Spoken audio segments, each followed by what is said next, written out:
안녕하세요. 오늘은 윤선도의 만응이라는 작품에 대해서 공부를 해볼 거예요.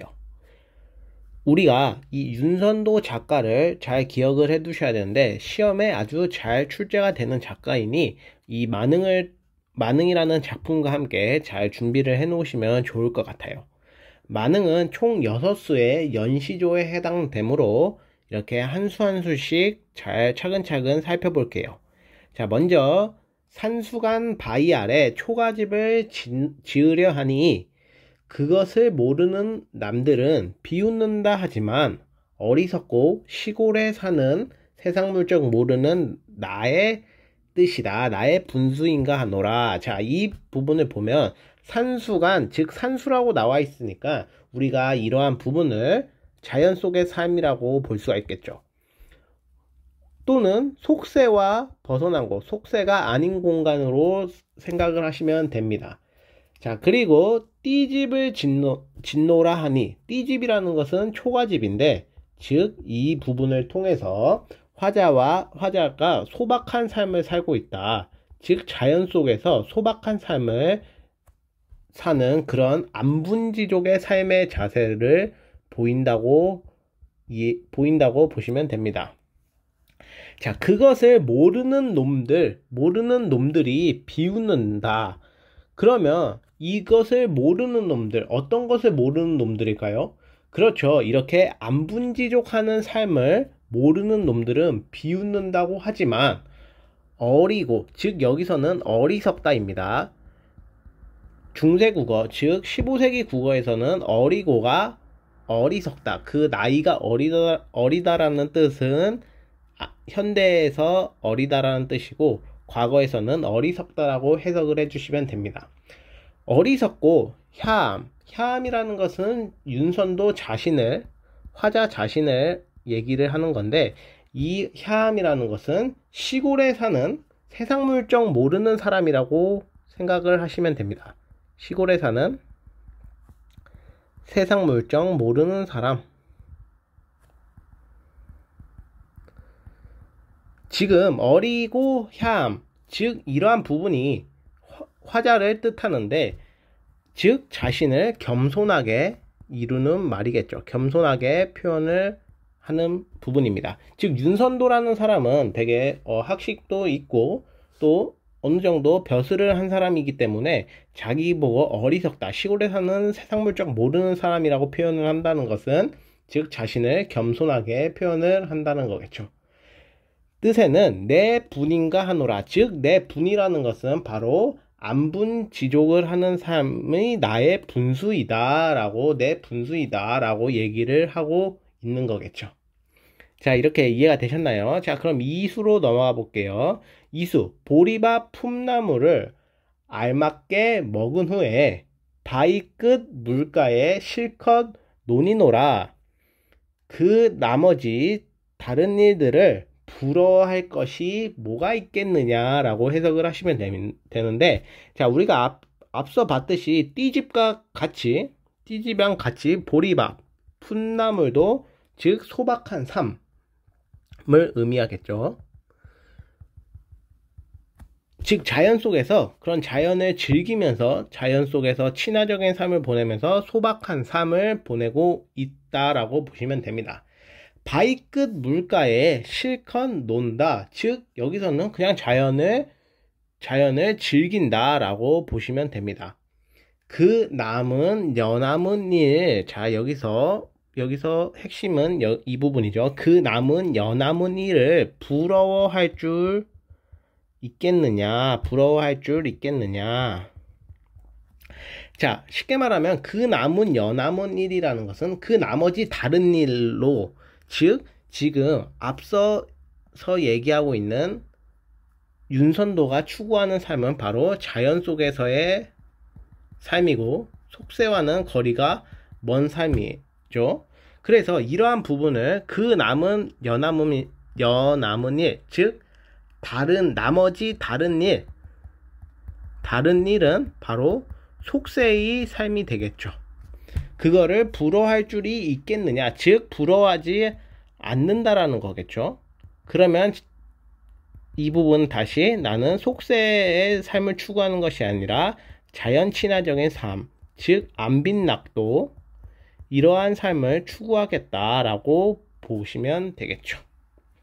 이해가 됐나요? 사실상 이 부분은 이 시조는 주제의식이 그렇게 어렵지 않아요. 자연 친화적인 삶을 나타내고 뒤에 부분에서 또 나타내겠지만 충군사상까지 같이 나오는 부분입니다. 그러한 작품에서 자연을 의미하는 바와 혹은 속세를 의미하는 바 이렇게 상반되는 그런 시어들을 잘 파악해 두시는 게 중요합니다. 잠들고 혼자 앉아 먼 산을 바라보니 그리워하는 님이 오는 반가움이 이 정도이냐. 말씀도 웃음도 아니하여도 못내 좋아하노라. 자, 지금 화자는 먼 산을 바라보면서 먼 산을 바라보고 있죠. 먼 산을 바라보고 있다는 것은 자연 속에 있다라는 부분이 되겠죠. 그리워하는 이미 오는 반가움이 즉 먼 매를 바라보는 잠들고 혼자 앉아 먼 산을 바라보는 거와 같다라는 거죠. 이해가 되셨나요? 자, 이 부분을 다시 한번 생각을 해보자면 즉 잠들고 혼자 앉아 먼 산을 바라보는 내가 자연을 즐기는 삶이 뭐와 같다? 그리워하는 이미 오는 반가움과도 같다. 즉 자연을 즐기는 삶을 되게 긍정적으로 생각을 하고 있는 거겠죠. 말씀도 웃음도 아니하여도 못내 좋아하노라. 즉 이러한 부분은 자연과 물화일체가 되는 모습이 보입니다. 자, 다음 넘어갈게요. 자, 누가 삼공보다 낫다 하더니 만승이 이만하랴. 이제 생각해보니까 소부허유가 야같더라. 아마도 임천한흥, 즉 자연 속에서 즐기는 한가로운 흥치가 비길 곳이 없구나. 자, 여기서 보시면 삼공보다 낫다. 삼공이라는 것은 영의정, 좌의정, 우의정. 우리가 사극을 보면 이러한 부분이 많이 나오죠. 이러한 신분, 직책을 가진 사람들이. 자, 이러한 부분을 우리가 영의정, 좌의정, 우의정이라고 받아들이지 말고 어떻게 받아들이면 더 좋은가 보면 바로 이 속세를 추구하는 삶이겠죠. 아무래도 누가 삼공보다 낫다더니 만승이라는 것은 황제를 의미합니다. 즉 속세의 삶보다 즉 자연의 삶이 훌륭하다, 뛰어나다, 즉 이렇게 삼공을 지내는 거와 황제급으로 자연의 삶이 좋다라고 보시면 됩니다. 이제 생각해보니 소부허유가 야같더라. 자, 소부허유는 즉 중국 고사예요. 중국 고사. 지금 이 시간에는 설명을 하지 않겠지만 여러분들이 소부허유는 꼭 기억을 해둬야 될 게 즉 소부허유가 나온다. 그러면 속세를 추구하지 않고 자연을 추구했던 그런 인물들이라고 생각을 하시면 됩니다. 그러니까 지금 이 소부허유가 야같다라고 얘기하는 것은 자기도 자연을 지금 즐기고 있으니까 소부허유가 속세를 거절하고 즉 그러한 부귀공명을 거절하고 자연을 추구하는 삶을 나도 이제 너무 좋은 거를 이제 깨달았다. 소부허유가 너무 야같네 라고 얘기를 하고 있는 부분입니다. 자, 이해가 되셨죠? 여기서는 일단 먼저 소부허유의 고사를 기억을 해두시고 지금 이렇게 부귀공명보다 자연의 삶이 더욱더 좋고 행복하다 이렇게 받아들이시면 됩니다. 아마도 임천한흥 즉 자연 속에서 즐기는 한가로운 흥치를 비길 곳이 없다. 즉 자연 속의 삶이 되게 만족스럽다라고 보시면 되는 거겠죠. 자, 내 천성이 게으르더니 하늘이 이를 알고 세상 만사를 할 일도 하나도 맡기지 않고 다만 다툴 사람이 없는 강산을 지키라 하셨도다. 자, 내 성, 즉 본성이 게으르다 해서 하늘이 이를 알았다. 즉, 이 부분도 아까 앞에서 봤듯이 어리고 혐과 같이 자기를 조금 겸손하게 보는 부분이라고도 볼 수도 있고, 하늘이 이를 알아서 인간 만사의 일을 하나도 맡기지 않았다. 또 한편의 해석으로는 이러한 부분을 내가 자연을 즐길 수 있는, 즉 화자가 자연을 즐기는 당위성을 나타낸다고도 보시면 됩니다.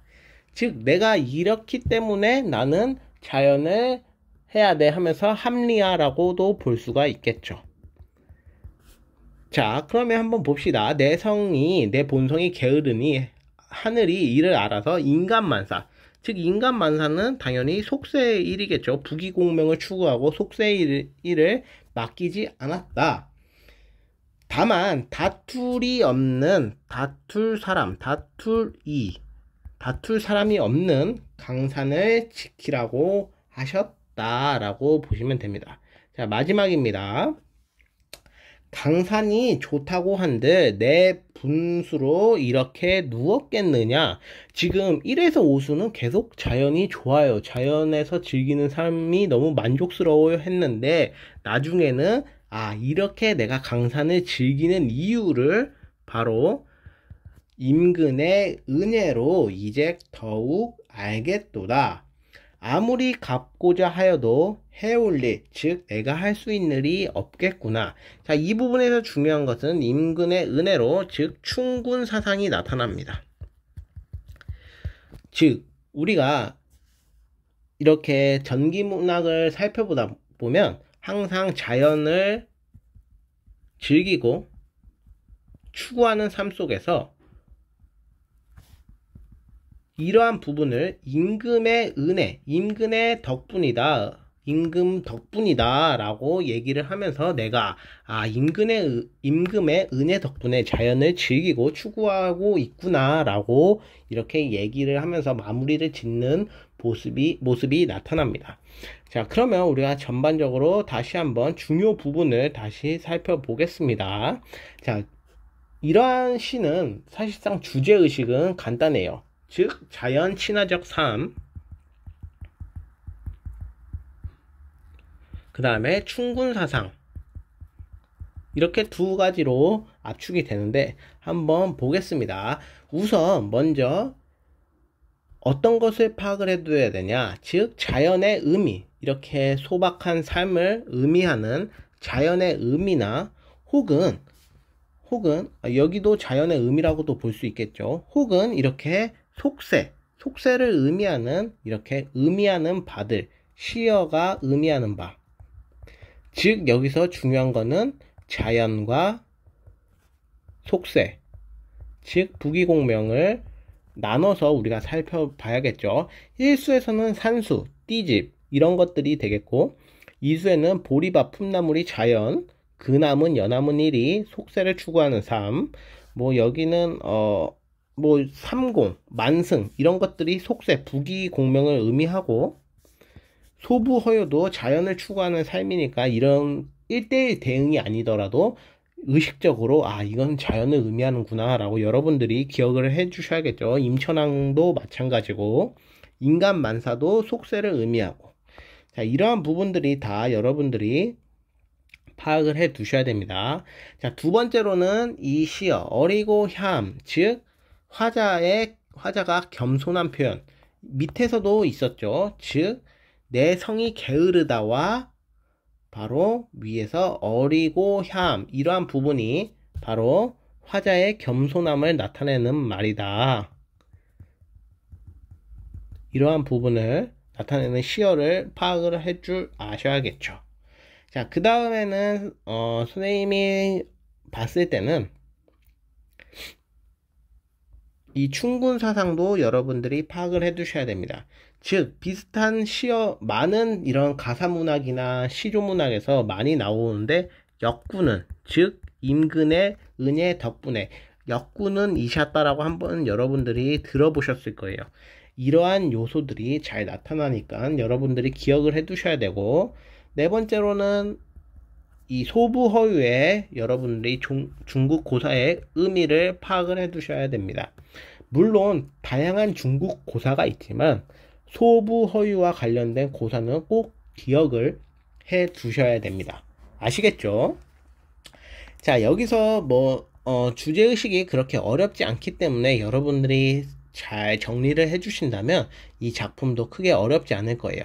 이러한 비슷한 작품들이 많으니까 여러분들이 어떤 식으로 해석할 수 있는지, 해석할 수 있는 힘을 길러서 여러분들이 다양한 작품에 적용을 해 보는 그런 시간이 됐으면 좋겠네요. 자, 오늘 이 작품은 여기서 마무리 할게요. 안녕.